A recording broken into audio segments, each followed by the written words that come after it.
was in Japan, and I was at my high school, and the teacher said, where are you from? And I said, Los Angeles. And she goes, well, what part of Los Angeles? There's different little cities. And I said, East Los Angeles. And she said, oh. And she told the class something in Japanese. And she said, oh, that's a place where there's a lot of how do you say, mafia and gangsters and crime and drugs. And I kind of laughed and I smiled and I looked at her and I go, no, that's not it at all. I said, East Los Angeles is my home. It's a beautiful place. There's many families there. My culture is there. My people are there. I said there's gangsters in Osaka. I says, and there's gangsters in Tokyo, and there's gangsters anywhere around the world. And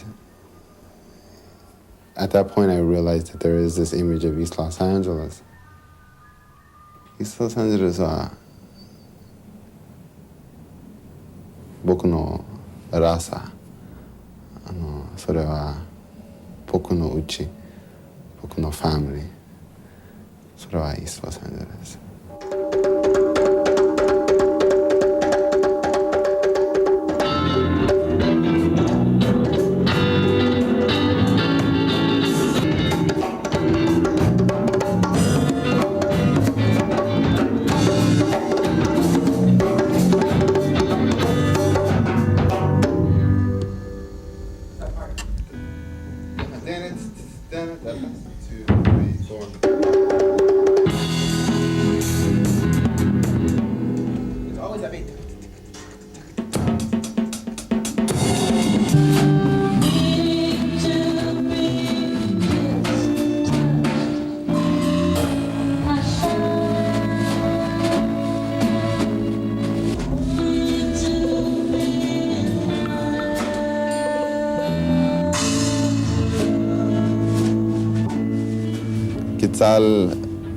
The band, the group, was formed earlier this year, and it's all Chicano and Chicanas in the group.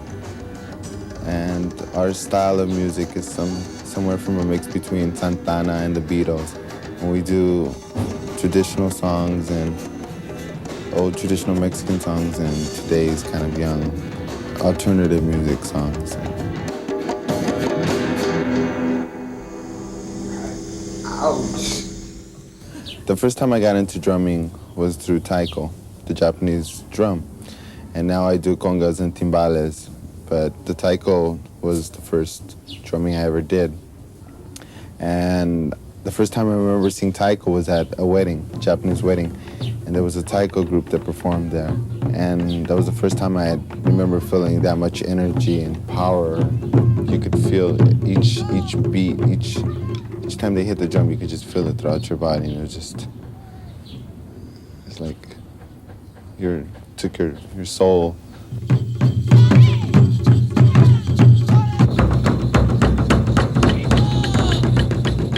Maceo started playing taiko first with our group at Montebello Sozenji Temple. When he first started playing with us, he was playing background, the bass on some of our pieces, and some of the percussion instruments. And then he gradually graduated to solos.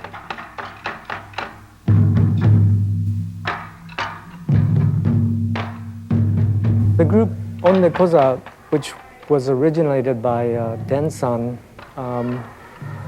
toured all over the world, and they were very influential as far as influencing taiko groups in the United States and North America in general.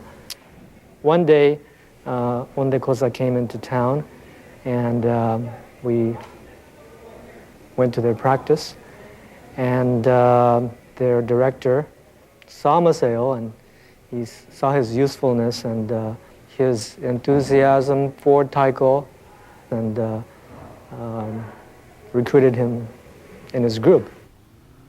Mr. Den, who is the founder, the owner, and the artistic director of Ondekoza, had called me into this small office at Senshuji Buddhist temple.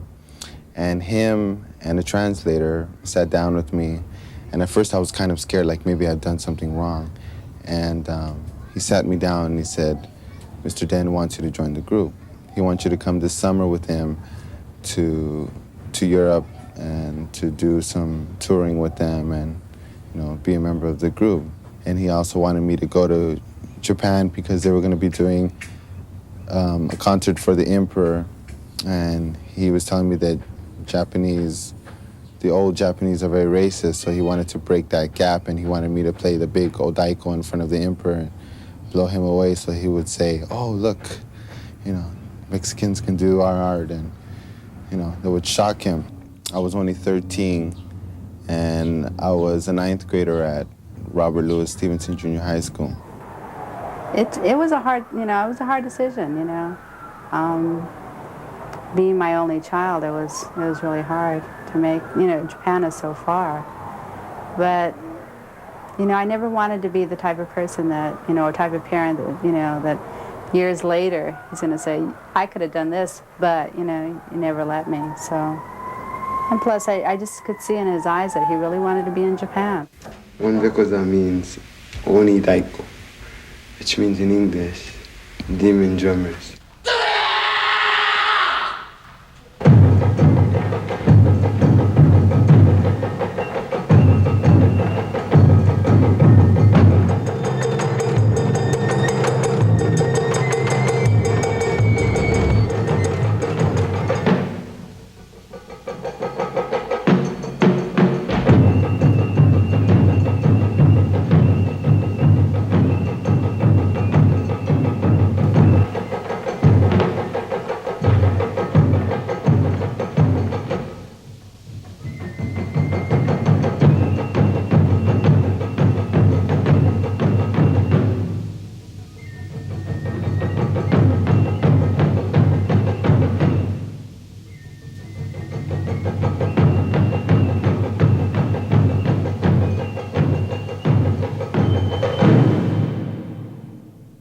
I think the style of Ondekoza has so much power that it definitely has an appeal to a lot of people. And also seeing almost like a collective of artists living together, working together, breathing the art of Taiko together, there's that type of automatic appeal, charisma. And I can see that fire in Maceo's eyes, that he was really taken by that. Your daily life is you wake up at 5:30, you run, you do, you know, exercise, the taiko, you have to cook, you have to have your own practice, you have to run again in the afternoon, like up to 20 miles.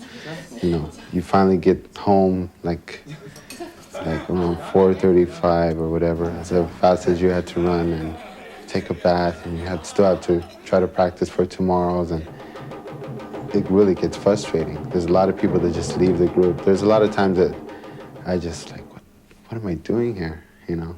I'm from East L.A., I should go home and be with my friends, and you get homesick a lot.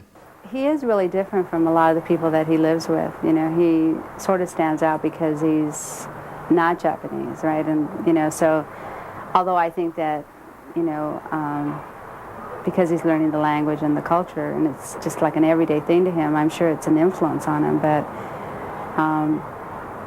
you know, he was back in East L.A., right? You know, and it took him, you know, like a day, and he was, you know, back to, you know, hanging out in the neighborhood. I think he has a lot to learn from different cultures, as well as maintaining his own culture, which I think, you know, I think he's really trying to do. When I'm here in Los Angeles, I keep running every morning and try to practice drums separately, on my own, as much as I can.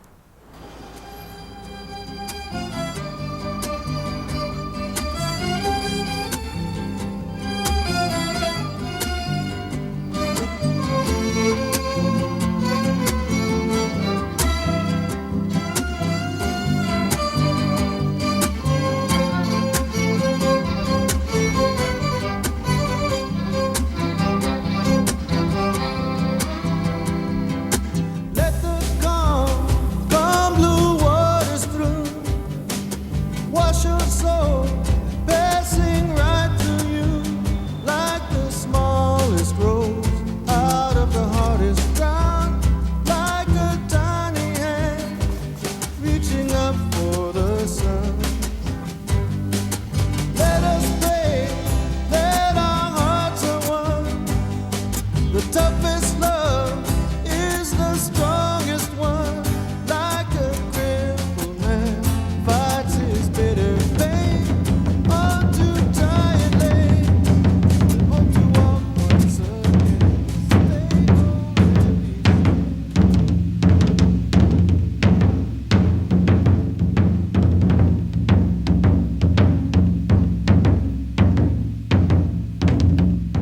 Being born in San Francisco and then being brought to East Los Angeles when he was 4 years old, he's only known East Los Angeles. And so when he went to Europe and went to Japan, I mean, it's like all kinds of doors opened up. We travel so much, so I get to see, instead of reading it out of a book about this and that, I get to visit, see what it really looks like. And this book only tells so much. You get to go places that you normally don't get to go. But you still have to keep up the running, and you still have to have cooking duty and exercise and try to practice the taiko. Even if it's in our hotel room, we practice on the bed.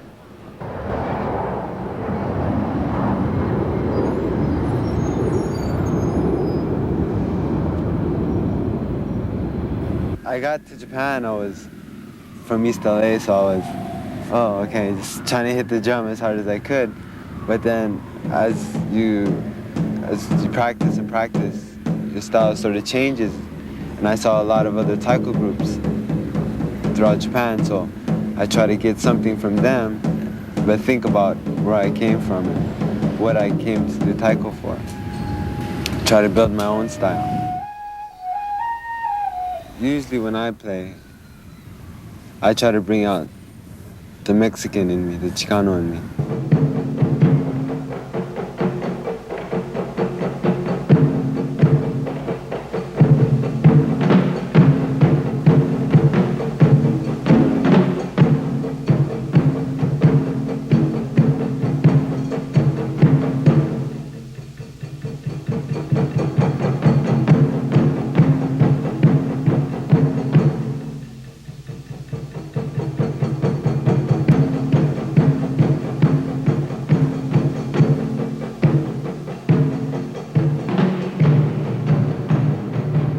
The day of my accident was a very long, long day. I had woken up in the morning and I didn't do too much running because the day before my left knee was hurting me. The whole day was kind of, we did our regular routine, nothing special. And in the afternoon, the whole group was gonna run 26 miles again. So I had decided to run 30 miles, a little bit more since I didn't run yesterday. So I got to the halfway point and I went a little beyond that and I started returning home. And at that point, around the 20th mile, I started catching a runner's high. And it's like you go into a whole different state of mind and you couldn't stop running even if you really wanted to. I remember passing a Coca-Cola stand and, that was about it. And I just remember looking down at the road and that's all I remember. And next thing I knew, I woke up and Marco had told me that I'd just come out of a 7-hour operation and I was in an accident. And as the doctor had told me later, and that I was running and this truck passed me on a bridge and there's a vibration when you get on a bridge. And these metal pipes that the truck driver didn't tie them down. So these metal pipes kind of like bounced and they landed on my left leg. And once the metal pipes hit my leg, my body went into a state of shock. And I couldn't feel anything. I was just out of it. And I was against, having my leg, amputated. And my mom and Marco and the doctors, everybody was trying to talk me into it, saying that's the only thing that's gonna save her life. And I was like, well, I don't wanna live if, this has to happen to me. It's like, it's too much. And, but they finally talked me into it. I just remember feeling all that pain that one time.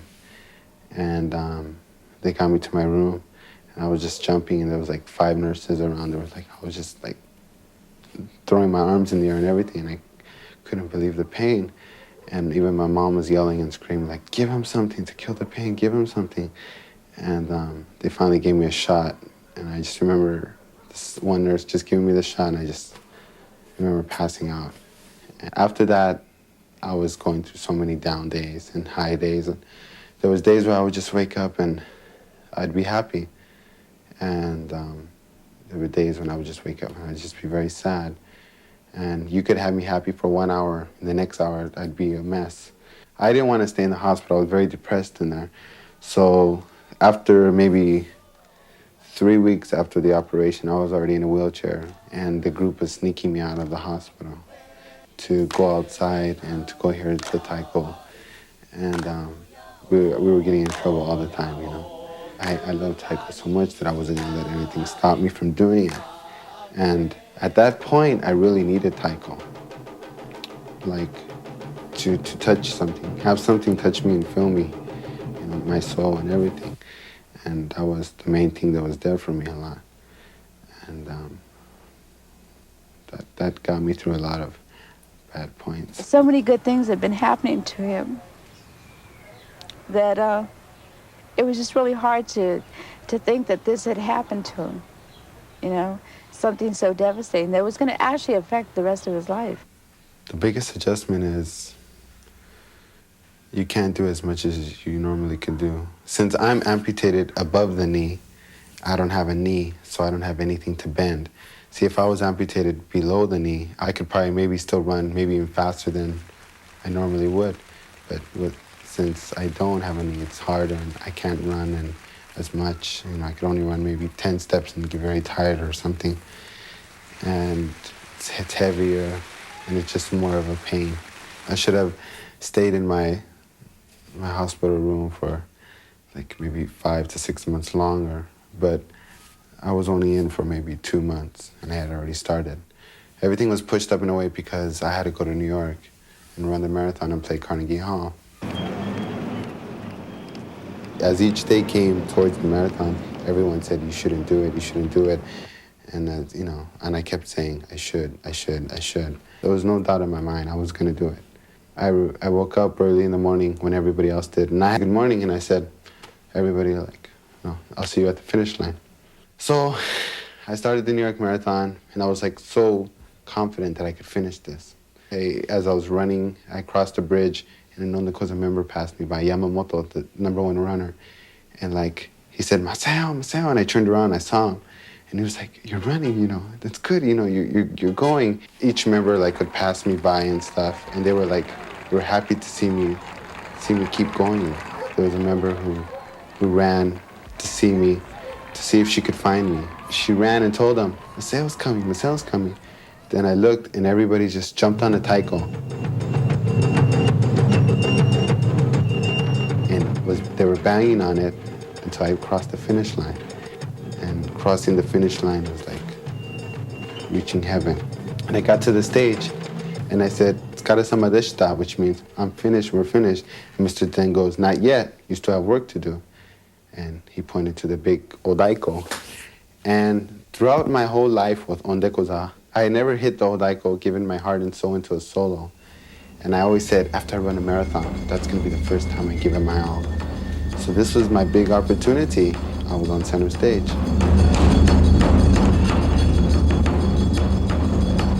All I remember, I just played my heart out.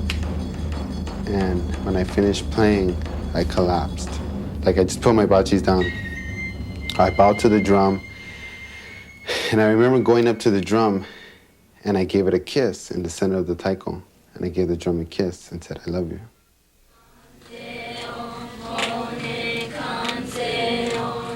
There were many things going on with Ondekoza and with myself and with hospital. And the best thing for me to do to help Ondekoza and to help myself was to leave. They saw me with a smile on my face, so they thought everything was fine. But there was, you know, my health was really bad and everything. So I decided to leave the group after the Carnegie Hall concert. It was just so good to be back in Los Angeles. And I just felt so relaxed. And I went to Zen Shuji, and they were having taiko practice. Everybody was supporting me, and so I gave them a taiko lesson.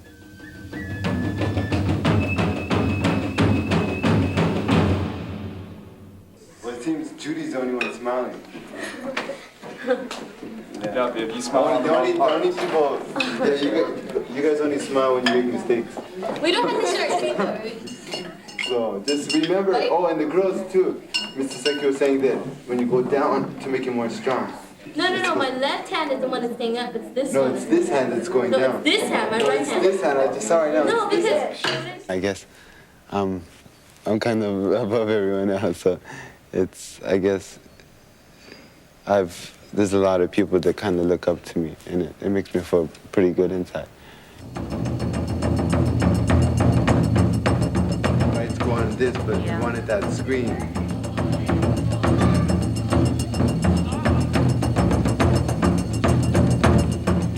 Well, today's performance, it's Senshuji's 5th anniversary, so they wanted something kind of big to show, well, we've been in it for 5 years, and they never had their own show, so this is the first time they're doing their own concert.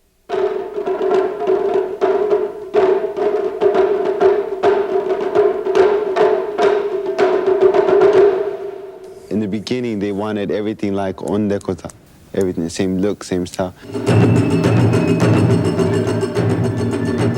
That mood changed, and they, I guess, remembered where their roots were, but wanted to build their own reputation, their own looks and stuff, so they wanted to make the Zendeko look.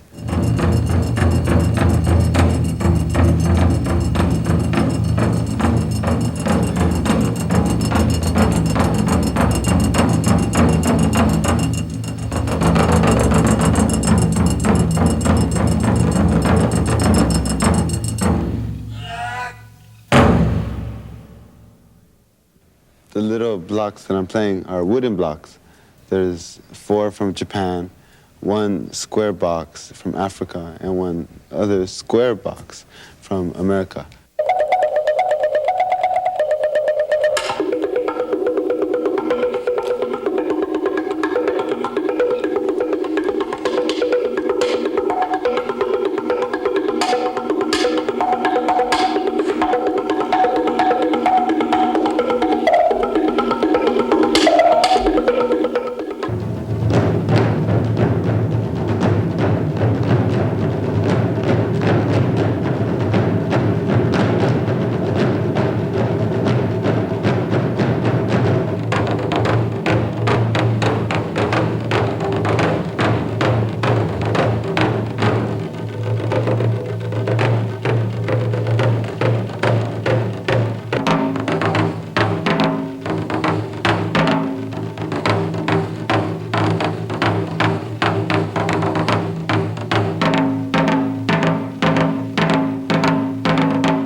Hey, good job.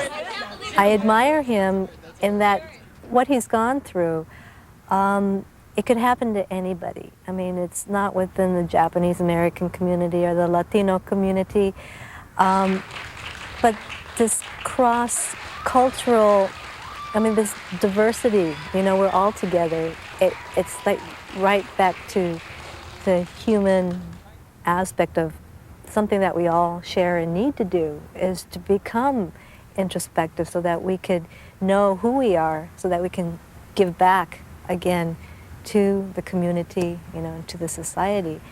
And he's at that point. It's becoming clear about his own intentions, and I think he can do it.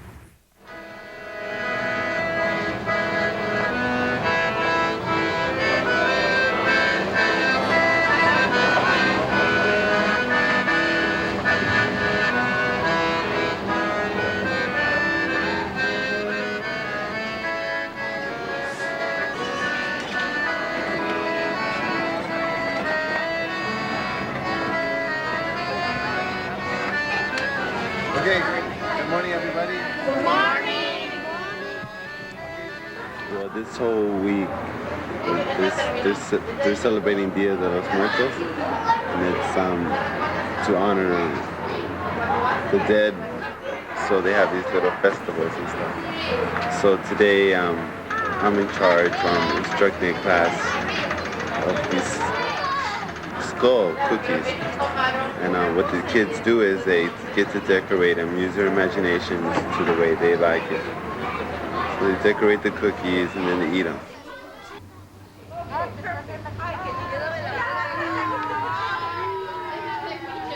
These next 2 weeks that are coming up, or a week and a half really, I am going to be starting my hard training, running every morning, hopefully starting at 5. But this year I've gotten used to my new prosthesis more, so I'm more comfortable with it. Last year I had 2 days to walk in my leg, my new prosthesis, and then I ran the marathon on a Sunday.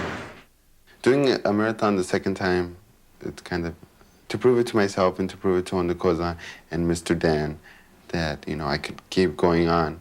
One of the main things I wanted to prove to them was that I can do it without Ondekoza and that I can continue to move on forward in my life. The first year I did it, I had 2 volunteers who I didn't know, and they were very helpful. But this year, the second time, I wanted someone I knew, and it might make it more enjoyable and a little bit quicker and stuff. And so I decided to pick Natalie Vargas because she's a good friend of mine. She is kind of a daring person. I've known Maceo for, I'd say, approximately 15 years now, and we grew up together. He asked me out of the blues one day if I would go to New York with him to run a marathon.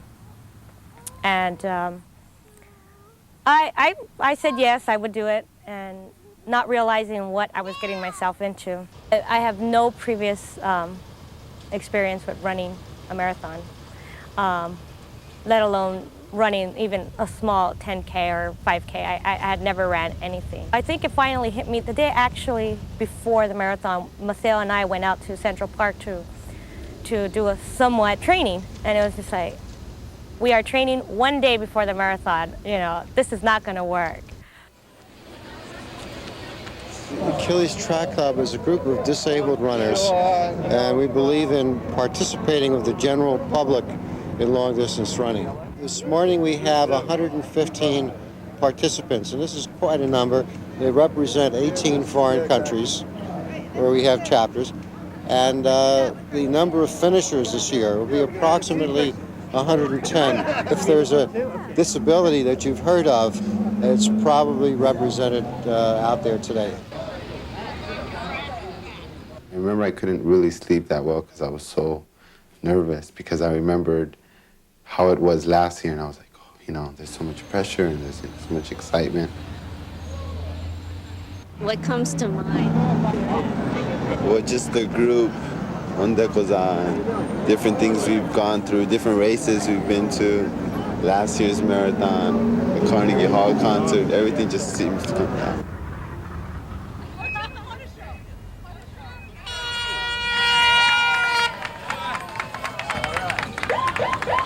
The first mile is the toughest part of the course. It's steeply uphill, but they are so hyped up that they don't even know it.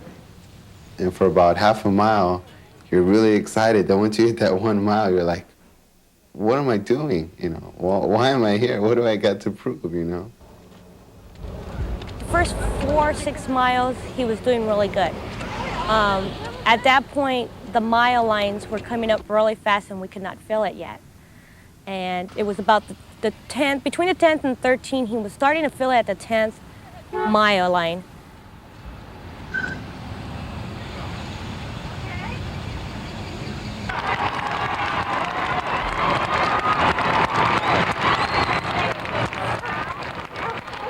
The second year, I decided to use crutches. They helped in the beginning, but towards halfway point, I started getting really bad blisters. And my prosthesis, the same thing that happened the second year, happened the first year. And it was your leg gets sweaty being in a socket. When we got to the 13, he just had to stop and he had to rest. We had him on a cot at the first aid station. We got him a massage. He was really cold. We had to cover him. He was going through like a type of a cold sweat type of deal. He was telling me, I was like, Maceo, you cannot give up, not at this point. She's yelling at me, and I'm like on this little bunker bed. And there's all these people who are like out of the race for good, you know, and they're like, she's yelling, you're gonna do it. We didn't come all this way. And all these other people are kind of like looking at her like, sit down, lady, you know. It's over, you know. You did it. You tried to do it. You couldn't do it. I didn't want to go on. I began crying. I was just wiped out physically, mentally. I said, you know what, I did 13 miles.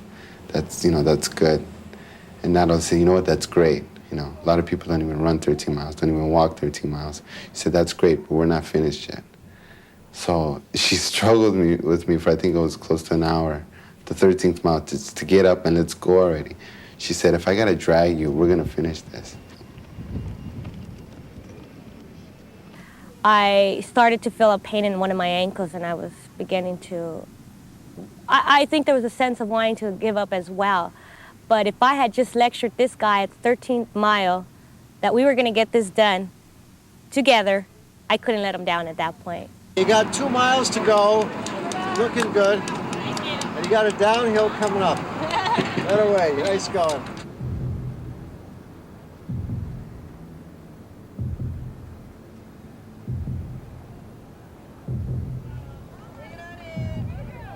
Probably the most difficult part of the race are the last 3 miles. It's in Central Park. It's mildly hilly, but after running 23 miles, a mild hill is like a mountain. You could see the lights, you could see the finish line. Both started crying. I could see Natalie getting tears, and then I started getting tears. It was the same feeling I had the year before. It's like you reach a goal, and now you're finishing it. Even though you've been through so much pain, but you're like, hey, it was easy, you know?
When I had went to New York, I have an old friend that's living there named Troy Pang.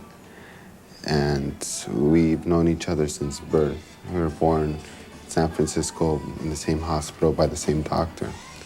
So our parents know each other, so we've been best friends ever since. And he now lives in New York, so every time I go there, you know, I give him a call, we'll go hang out. Well, when they were born in '71, right, you know, there was a lot of, you know, third world unity going around. It was a lot easier, you know. I mean, like, there was always, like, Asians and Chicanos and Latinos always got along really well.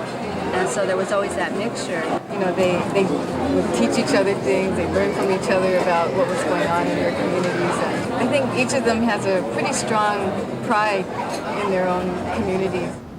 We grew up from revolutionary parents who were trying to start a struggle.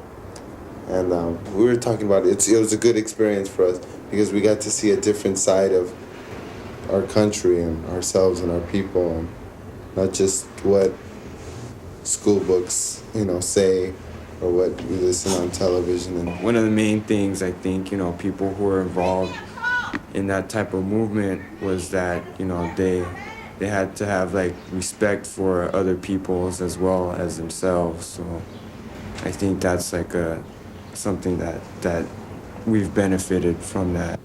You know, we have our parents to thank a lot for that, you know. At the time, you know, going to a demonstration and stuff was like, you know, sometimes it was hell to stand out in a picket line, you know, for hours, you know. Then, you know, think back on it and you're like, you know, that was something positive we did for our community. It's up to you to demand an education, to come back to the barrios and stop the madness.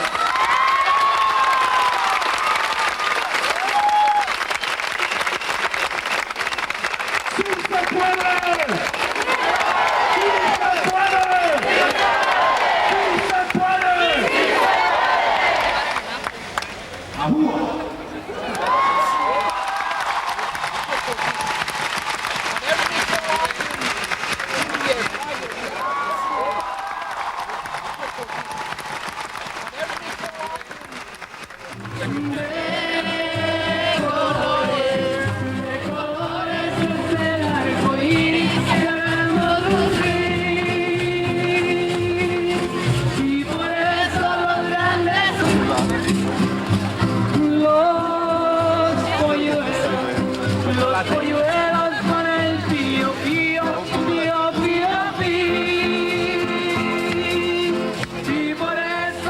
I'll be turning 22 in several months. In the future, I can picture myself still doing taiko. I know my future isn't over with Ondekoza yet. I can still picture myself playing with them, doing special concerts with them. I might not be a full-time member, but, you know, I'm sure I'll still be with them in some way. I can picture myself going very far with the group Quetzal. I'm sure that our music, as good as it is now, will be even better in the future. And I would love to have a big family. Since I was an only child, I know how it feels to be, you know, the only person. So I'm hoping to better myself as a musician and as a person. And I hope to have a family so I could start teaching my children about life.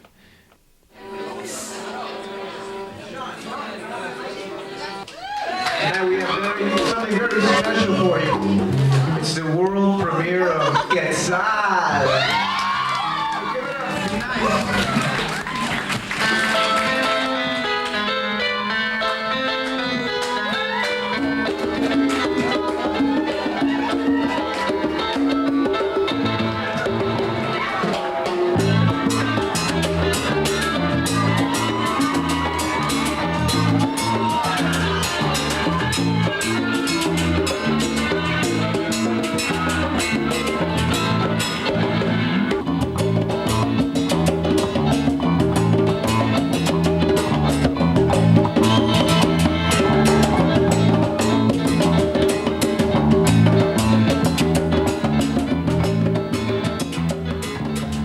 Everyone always thought it was weird that I used to talk to the taiko at certain times. And I just, hi, you know, clean it and whatever. And I don't do taiko as much as I used to, or, you know, but I still have the conga, and it's still something very, you know, I could play the conga and feel that same soul in a way. Because once you have the taiko soul, you always have it. And it's like your friend.